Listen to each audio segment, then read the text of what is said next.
show. I'm gonna punch him right in the dick. Who are you? Who are you? All right. Oh, news, this guy is wearing a Pliskin shirt. This is it. Yeah. Okay, here we go. Guy gets it. Much like this movie, he's asked to retrieve something. And of course, he kind of fucks with everybody at the end. I don't want to spoil it. No, Don't- do yeah, don't spoil. spoil this one. Spoil Isn't that the whole everything. thing? Spoil the first one. Okay, in this one, he may or may not fuck with everybody, but he does do that. In the previous, he's asked to get a tape, Right. a cassette tape. Right. It's, early 80s. It's a mixtape? Right. It's a song. In this No, particular it is. case, It's a love tape for his girlfriend. And he flips body, the guys. tapes out exactly like he flips out, exactly the same, and he kind of walks away. The president in that movie is proudly playing the tape. Right. It's supposed to be the secret to clean energy, and it's going to change the world. And it ends up being the Cabby's character. Basically, Cabby. the Steve Buscemi analog from the first Wow, movie. they really copied it down. It to- was exactly the And same. he walks away, and you see him pulling the tape out of the other one. He's Yeah, kind of yeah, yeah. screwed Oh, over the right. system of the government. That's right. Oh, that's right. Exactly God like damn, it's so boring. Wow. See? Well, It's fucking great. and then the only other question I have though too, besides the movies being exactly the same except for different coasts, is does he look any fucking older than? No. He looks exactly the same. It's crazy. He looks so good. I mean, the best part of both movies is how fucking hot he is. By the way, By the way, He is he's very. still that hot. Yeah, that's He looks true. great. He was in Telluride. Furious 8, the last one. Looks great. Okay, I feel I'm like telling you, we did a show. Jason and I did a show in Telluride. They were shooting the Hateful Eight? Hateful Eight there, and he had that crazy ass fucking beard and mustache. Still great. Looks fucking great. he looks great. great. I'm gonna. Okay, I feel his like arms Did look not like amazing. our in this. show. No, he Well, left. He left. real quick, real quick. Was not up for a good old fuck around improv show. I don't mean to like objectify him, and I'm Yeah. sorry to like keep talking about sex and stuff like that. No, it's a No, fun. But no. I Come on, think talk I about his realized dick. while I was watching this movie that maybe Kurt Russell is the first dude I ever wanted to fuck, like as a kid. Me too. And not just like I have a From the crush on computer him. who wore I get tennis it. shoes. Yeah, or maybe like from Overboard or something where I was Okay. like, it wasn't just like I have a crush on him. I was like, I want to fuck that guy. Yeah. Right? And I think that these movies, so I think I've wanted to fuck Kurt Russell my whole life. I think watching these movies make me not want to fuck him at all. Whoa. Oh, the old Wow, reversal. it might be the quality voice. of Did you these feel me? movies bring down his fuckability. Yes, I do think that. I disagree. Or men. Wait, hold on. Or men. Wait. Yeah. First of Fight! all, Fight! No, Fight! Fight! he's- Kiss! Kiss! Kiss! Kiss! Your eyes. he has great arms. He's wearing a cape-like looks jacket. great. Okay. By the He way, looks he's in great. the same, literally the same costume he wore 15 years earlier. For sure. So his body has not changed in Those 15 arms, years. Yeah. he looks incredible. And that, I mean, he does have like a rapey kind of voice, though. That's. Whoa, just whoa, so- whoa, whoa, whoa! What? Come on. Pliskin? No way. Pliskin's all about consent. No. he isn't. I know he is about He'd consent. fucking Bangkok rape you or whatever. Okay, Bangkok rules. cool. That did not work at all. No, my favorite Snake, my favorite like thing about Snake was. Oh, are you guys cool? Are you guys best friends? Well, he told me to call him Snake. Wait, the You're Kurt just afraid Russell? to say the last name. Kurt Russell. Plaskin. Plotnik. Snake Plotnik. Snake was that, Paczynski. Snake Plotnik. There's just a moment Call me where Plotnik. where like they're flying into Disneyland at the end of the movie. Why? Which, well, by the way, is a very long extension of L.A. Like I felt like, Oh, all the way to Anaheim. and well, that's the thing. Yeah, it's like that's a real big break. They didn't even say That's when, like, Disneyland. yeah. They when- don't say it because they can't say it. Of course, But then right? Snake is like, is that what I think it is? And I just like that And Snake also- knows about Disneyland because Yeah. that character does not seem Yeah. like he would No, know. Like, Snakes- so what kind of ride do they have there? Yeah, that's what I thought. So the ghosts get in the car with you at the end? Trippy. Yeah. Snake was like the guy who wrote the Thomas Guide. Like that's kind of who he is. No, and that wasn't funny. They're I guess. young. It's a very young Very audience. young. there. Very You hot. guys They're have young. ways. Fuck you. I'm 35. Very young, very hot, very young, very I hot. do, but I do think the beginning of this movie, I was like, oh wow, for this day and age, it was it seems more right now. It's like this island of deplorables, and it's like, you know, and then, but I guess like Cliff Robertson's more of like a preacher. Although I don't really understand how an earthquake in California installed a new president. Yeah, Right, right. I love A president for life. Oh He yeah. is president for life. Yeah, that was scary, right? Because it doesn't seem like most of the country is affected. It's like New York's already an island. Right. Then this other earthquake happens, and there's another island, and he's like, now I'm gonna be president for life. Like, I'm nervous ball- that as long as Snake Plissken is alive, more and more of America will become islands. Yeah. That's what's concerning to me. I kind of like that. I like Cahuenga Beach though. That seemed really cool. Oh Do you my guys Welcome to ever- Cahuenga Beach. Do you feel like maybe that Snake can't die? Don't you? Is kinda he feel an like- immortal? Oh, you don't think he's you a feel like Highlander? there's just a tiny. I feel like they didn't. I mean, if that was true, they'd probably get into it more. But it was like, dude can't die. I Well, feel like I they will kept say saying, I people thought you were dead. Shoot at him Yeah. from very close distances and miss him entirely. Yeah. Except for, that for the little one time thigh. that Steve Buscemi fires a gun during an earthquake and manages to wing him. Yeah. Which I really think is should've- only done because he gets hit in the leg in the Yes. first movie. Right. So it's So like it's we like- gotta Oh. balance we it did it out. in the first movie. Got it. Yeah. They should have just gone for his other eye. Like that's what I would do if I was trying to kill him. By the way, this movie, if his patch changed eyes throughout, it would be fine. No one would even comment. I did find it interesting, though, because everyone who is shooting at him or chasing him, they give up real easy. Like, at one point, he runs out in front of a building, goes into, like, a manhole, and the guy's like, ah! All right. Yeah. Not only that, those are the guys in robes. Yeah. They run away in the opposite direction Right. as if he's still shooting at them. Oh, man alive. Hey, everybody. We have to take a break in the show right now to hear from our sponsors. Listener, are you getting hungry? Well, I bet a sandwich would taste pretty good right now, wouldn't it? Maybe with turkey or with ham. Well, first, you should download the new app from Quiznos called Tasty Points. Wait, what? Yeah, Tasty Points is a new loyalty app for iPhone and Android, and it works with almost every Quizno location in North America. Here's how it works. You go to Quiznos, you spend $1, you get 1 point. Not bad. I like that. Playing a lot. Points, unlike internet points, get you free food. 20 points gets you a free drink. 35 points gets you a free combo. 50 points gets you a free sub. And 70 points gets you a free regular sub.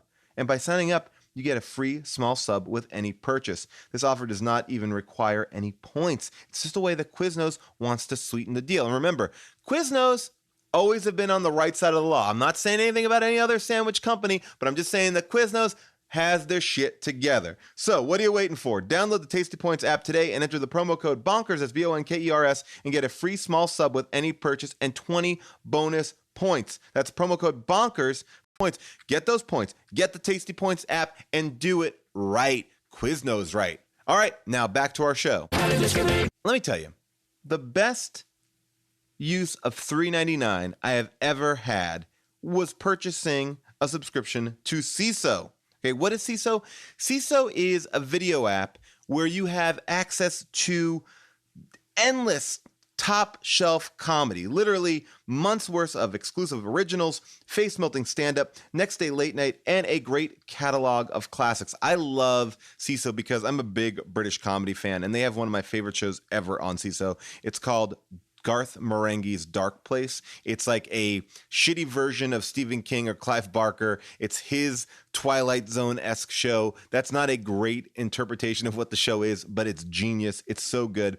They have every episode of SNL ever, including new episodes the day after they air. Of course, like I said, the British comedies are there. Plus, they have original shows like Bajillion Dollar Property. Gulab Vilsack, you know her from Who Charted, and also Tom Lennon and Ben Garant from Reno 911. I've been on that show. It's super hilarious, and it's only on CISO. CISO, SEESO, ad-free streaming, bringing you hilarious original series, handpicked classics, and weeks of stand-up specials for only $3.99 a month. That is less than you paid for that latte or artisanal cold brew coffee that you're holding right now. And right now, my listeners can try CISO for free for 2 months when you use the promo code BONKERS. That's right, BONKERS, BONKERS at checkout. So go to CISO, ESO.com right now to sign up for 2 months for free with a promo code BONKERS at checkout. That's CISO.com, promo code BONKERS. I want to talk about Cuervo Jones. Oh, okay. Yeah. There is so And much. Taslima, is that how you say her I name? think so. I want to talk about. Oh yeah, go ahead. I'll just play the Graph. opening to set the scene of how it all went down here. Here we go. In the late 20th century, hostile forces inside the United States grow strong. The city of Los Angeles is ravaged by crime and immorality. To protect and defend its citizens, the United States police force is formed. A presidential candidate predicts a millennium earthquake will destroy LA in divine retribution. Like the mighty fist of God, Armageddon will descend upon the city of Los Angeles, the city of sin, the city of Gomorrah, the city of Sodom, and waters will arise and separate this sinful, sinful city from our country. An earthquake measuring 9.6 on the Richter scale hits at 12:59 p.m., August 23rd, in the year 2000.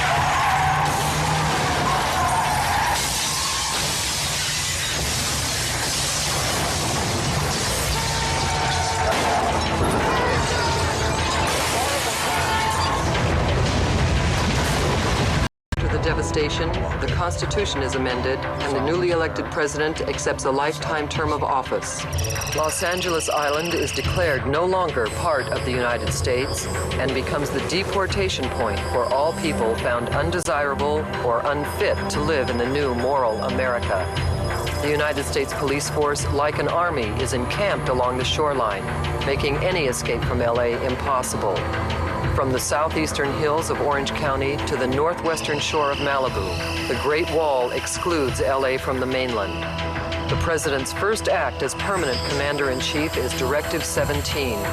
Once an American loses his or her citizenship, they are deported to this island of the damned, and they never come back. That's a fuckload of exposition. Yeah. Oh my That's God. a lot. Like even watching it now, I was like, wow, I didn't even remember it being Yeah. that dense. Right. It's a lot. Yeah, yeah, yeah. I feel like they should have saved money on like all those car accidents and worked more with the green screen because I feel like that those car First of all, the car accidents in this movie are done like a Star Trek battle bridge scene. Like it's the cameras doing 90% of the earthquake work. Yeah, for There's sure. a lot of And, yeah. crazy earthquake. Yeah. Throughout the movie, every time there was like a tremor or whatever, it was Yeah. always like the camera. Shake that camera. Yeah. And the poor actors were like, whoa. Oh no. What do you think about the special effects in this movie? Flawless. I could not tell when they were being utilized. This movie is arguably one of Terrible? the worst special Yes. effects Awful. I've ever seen. Shame. What about that shark though? That looked real. I mean, that was another interesting thing about watching them back to back is that even though the first one was made, 10 years before? More probably. Yeah, 15, Yeah. something. The special effects work so much better in the first one than the second one. Well, this feels like the George Lucas school of special effects, where there's special effects for no reason, and it right. feels. But now here's this and Jurassic Park came out in the You're same lying. year. You're lying. And this had a budget of $50 million. What? And Jurassic Park had a budget of 65. Oh, $15 my million God. different, not much. Do you think Oh Kurt Russell was like walking around my the set being like, they're God. making dinosaurs over there, but wait to see this fucking shark? Or do you think John Carpenter saw Jurassic Park and was like, uh-oh. Yeah. You guys, I'm going to tell you We something really fucked quick up. about when I saw Jurassic Park, I was in junior high. Sure. I wasn't a dum-dum, but I was in junior high. And when I watched it, during the scene where he like takes her head and he's like, the brontosaurus scene, look at that. I had a thought in my little like junior high head like, oh, I'm going to fuck Kurt Russell. No, I'm gonna fuck this dinosaur. no, I thought like, oh my God, I guess there really are dinosaurs somewhere. Oh, wow. I thought they were Oh, extinct, wow. but like so it was you were too- stupid. No, You were real dumb. No. I did dumb as not shit say and wanted high to school. fuck I Kurt did Russell. not say high school. I said junior high. Big Junior high is difference. a teenager. Okay, the young side of junior high. So Sixth you're grade. 13 and you're thinking Okay. dinosaurs are real? Okay. Felt the same way in Schindler's List. You felt like, Wait. you're like, I guess the Holocaust did happen? Yeah. Another fiction? This is Anyway. getting very weird. Did you guys not know that this is now an alt-right podcast? Tonight's guest, Pepe the Frog. No, but I agree with you. They looked so real, like, and you'd never had seen anything like it. And it holds up to this day. It looks great. It looks great. This movie does not hold No, up. no, no, to no. this It day. didn't hold up then. It That couldn't movie had have. barely made it to the theater. Yeah. But apparently they hired a graphic house that never did special effects before. Well, that's very clear. That's so funny. They never did it. They're, yeah, these guys, we were behind them. So it seemed to me like just a bunch of people in a room just going. But by the way, Universal Studios there. Fuck, I don't know. Yeah. in a movie where there's a character named Cuervo Jones, they're doing just fine. I would argue that they're doing work up to the level of the script. Yeah, the Like- script is so bad. Look at this is obviously some of the. There's Go back Universal, just a teeny Universal tiny bit. Studios. By the way, so the joke in this is that he's in Yeah. a submarine, and then Jaws, the shark Jaws, almost eats the submarine, as if, to your point, Jaws is kept. The real shark is kept at Universal Studios, Yeah. and the earthquake simply let him go free. Not that Jaws. I didn't that even make- Universal is a. I didn't even make that connection. Oh, I Shark? think that was. I just thought there was a shark in the water. Yeah, me too. I thought it was a meme No, I show think it was trying like to eat No, it. I think you're right. Clearly to go to Universal. Yeah. And then This sub, why is he able to fly or drive any device or machine? Because he's the man in the Plitskin? world. What's his name? Pliskin. This name is a real hurdle for us. Plitskin. Snake. Pigskin? Snake Pilskin. Snake Plitskin. Plissken. Snake Pilskin. Plitskin. Pliskin. Snake. Pliskin. It does- that- Snake Plissken. Look, the Ew. problem, his name is the least of our worries. By the Not way, Plitskin? Pliskin. Ew. Pliskin. There's no T in it? Plitskin. Like Klitskin? Plitskin. Pliskin. It's I Pliskin. think it's technically. Plitskin's on the lotion on it. It just- rubs the Plitskin on it. It rubs the lotion on its Plitskin. Just turn down the lights for a second, and people, if you're listening while driving, close your eyes, and just picture this. This is the worst CGI scene right here. You can just see it. You can just see it. That's it. It looks What is like it? this is just CGI. That's Cahuenga Beach. That's yeah. Oh, yeah. Ew. It's so. It's not even video games of the time were that the bad. level. Yes. It's the level of the VR in Lawnmower Man. But yet the VR that they posit in this movie makes no sense. Well, that's just like video quality. You mean like when he goes into like The girls. where Rayanne is doing stealing the black box? Yes. Yeah. Well, he goes in there, and then there's a camera in the room that was taping her. But then, who was taping the other? Who was making the VR tape? Where are the other 500 cameras that must be covering every bit of the room? Oh, boy. No, none. And he seemingly just kind of like it's. I don't know his reaction to He VR. also seemed unfazed. Yeah. He was like, well, I guess I'm in virtual reality. Again, Here I am. he knows about Disney. He's into virtual reality. He writes for a tech blog. It's all what Snake Plotkin does. Plitskin. That's it. Pliskin. I love. Clubs. What? Oh, someone yelled What's something. happening? What Hot happened? What's happening? What are we doing right now? Someone yelled hot shot. Or maybe Hot shot. plot shot. Now, what do we think? Hot shot. Hot around the movie. We'll get to it. Let's get to that basketball I want to scene. get to it. I want to also just say, like, I love, Cuervo Jones. We're first introduced to Cuervo Jones. I don't hate him. You are like horny for the guy. I know. I'm normal. You're all horny. over the place. I'm normal horny. Wait, so I'm normal horny. Darcy Carden. so your fuckability of Kurt Russell goes down, but then Cuervo Jones goes up? Well, you forget she also wants to fuck dinosaurs. That happened earlier. Now that is just not true. Yeah, well, Cuervo Jones does this thing when you first introduced him where he's throwing a dove, and the dove clearly was not That's from participating. virtual reality as well, Yes, right? he's right. And so he throws this dove, and I think the idea would be he throws a dove and it goes up. He did have a magician vibe to me. Like he I definitely, had to he definitely rewind felt that. I did magician-y. not understand what was happening. I had to go back because I couldn't even understand what was happening. What they were saying to him over like these video messages. She had become isolated and lonely. Right. And Cuervo Jones The Cuervo Jones. Did anybody else think of the Steely Dan song every time they said Cuervo Jones? Anyway, and that he was invading Rayanne's. AJ Langer will Don't only call her be that. Rayanne Graff. from My So-Called Life forever. Yeah, forever. It was hard to get past that. Yeah. Wait, do people not know that she's Rayanne? You know that, right? Okay. Yeah. She had only the is funky Ray- hair and it's yeah. super cool. Oh, Yeah. the best. Like Had to the get that best. stomach She's the pumped. best. Come on. Yeah. She did? Yeah, Oh, great yeah. episode. Oh, yeah. Great Oh, yeah. episode. Come on. Come on. Come on. Anyway, he was communicating to. That's how they feel like he got to her, was through her VR. Well, Anyway. interesting thing about Utopia, her character's name, Oh, Utopia. right. Rayanne.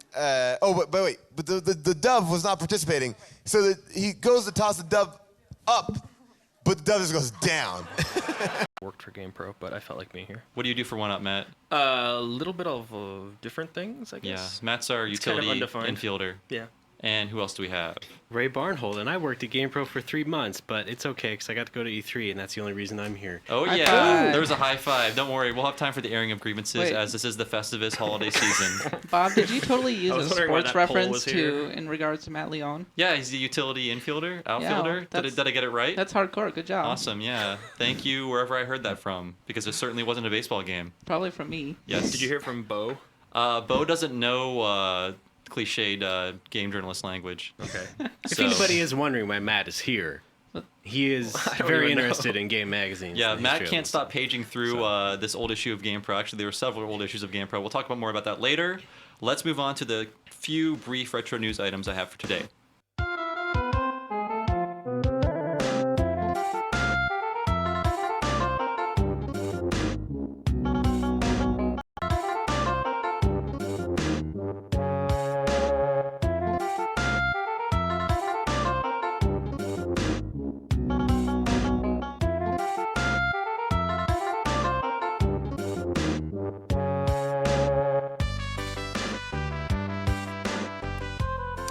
So there are two releases to talk about. They're not super important, but I just like to let you guys know what's out and about on the digital download stores. 3DS eShop release is Adventure Island for $3.99, and it's actually a port of the NES's Adventure Island 2.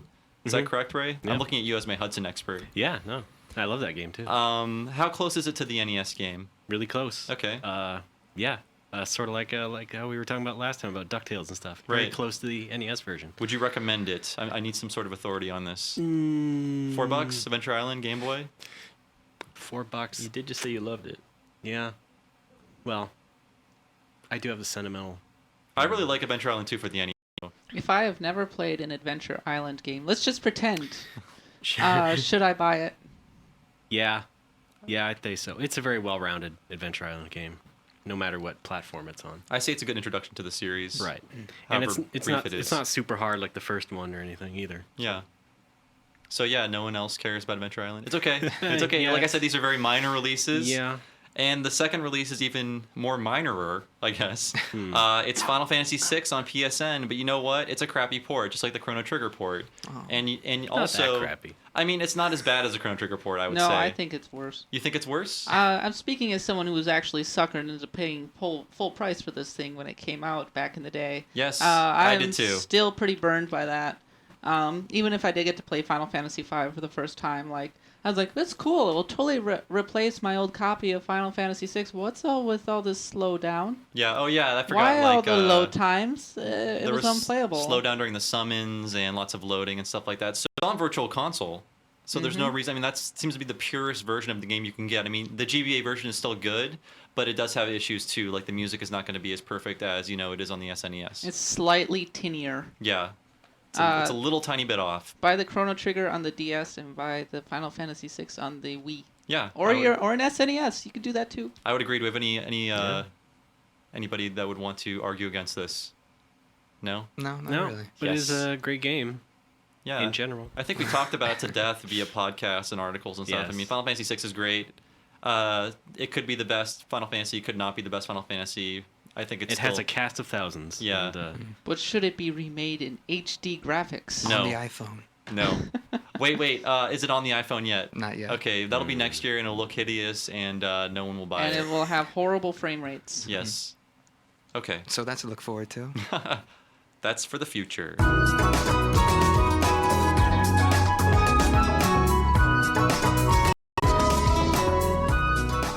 Okay, let's move on to letters. I have a few letters here.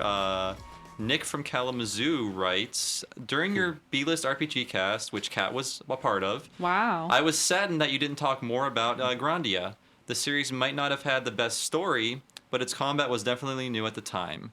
Being able to dodge enemies on the map cut down on the random encounters. It gave some of the power back to the players.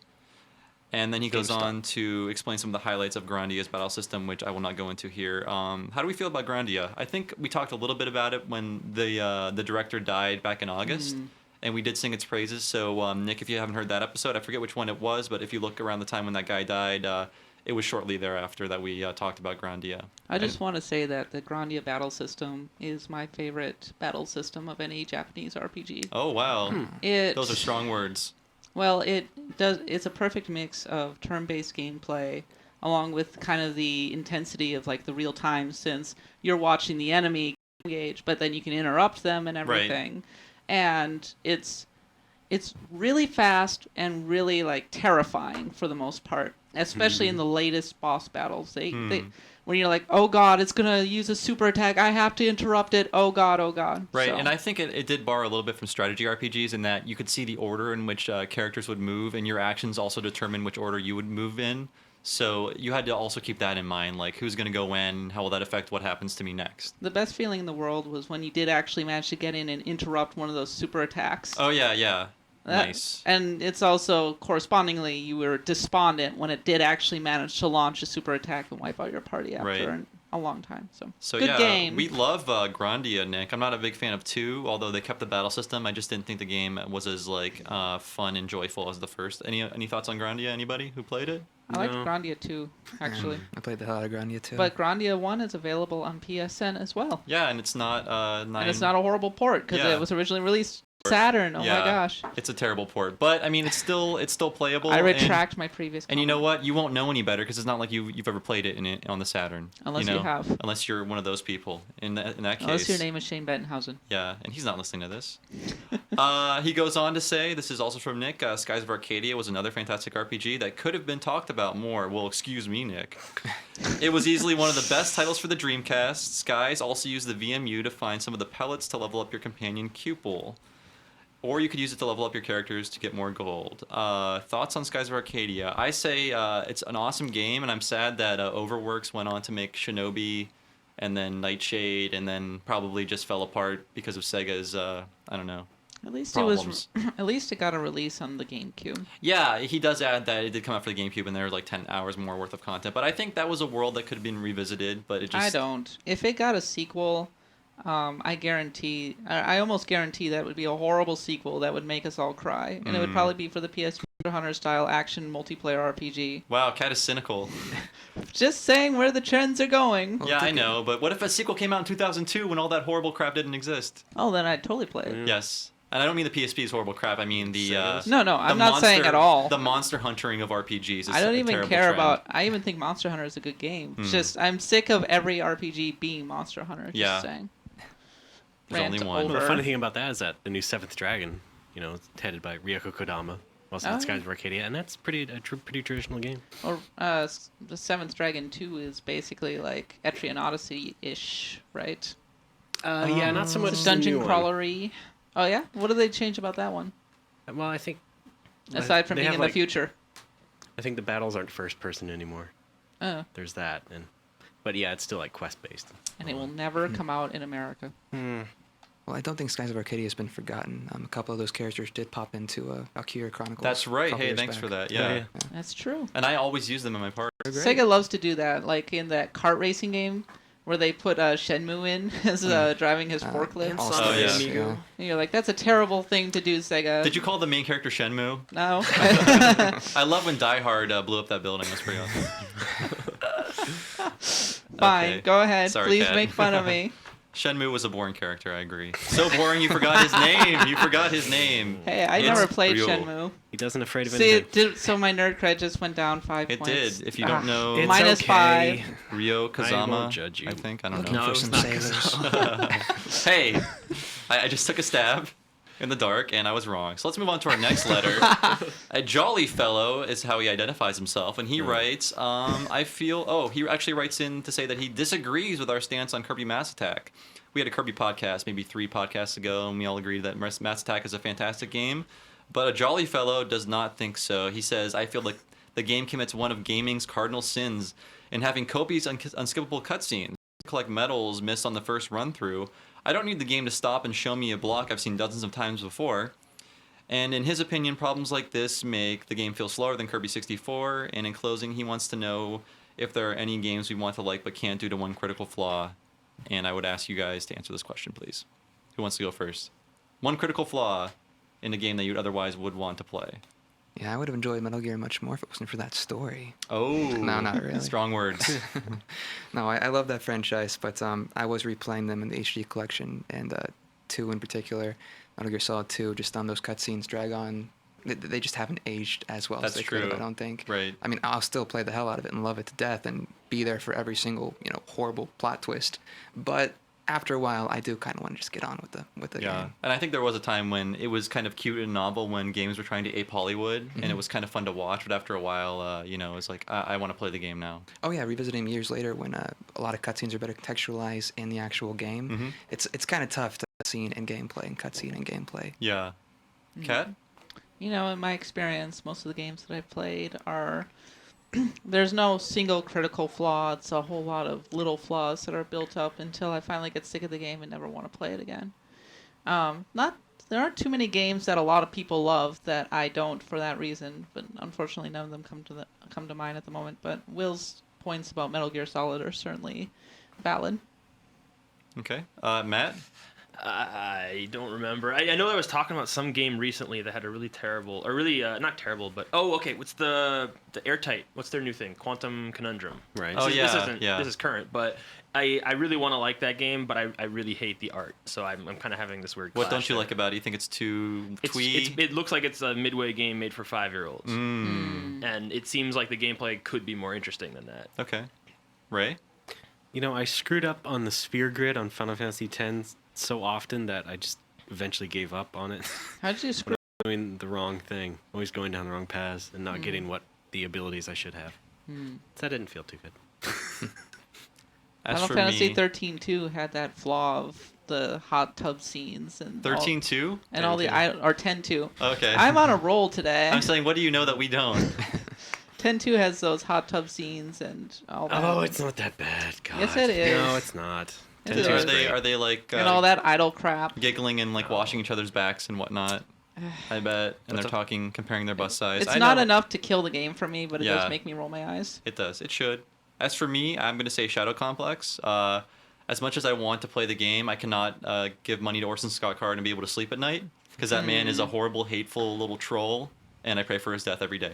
Wow. Okay, Bob. Is there anyone else that you would like to wish death upon on this podcast? Not publicly. Is there a segue that is this a segue?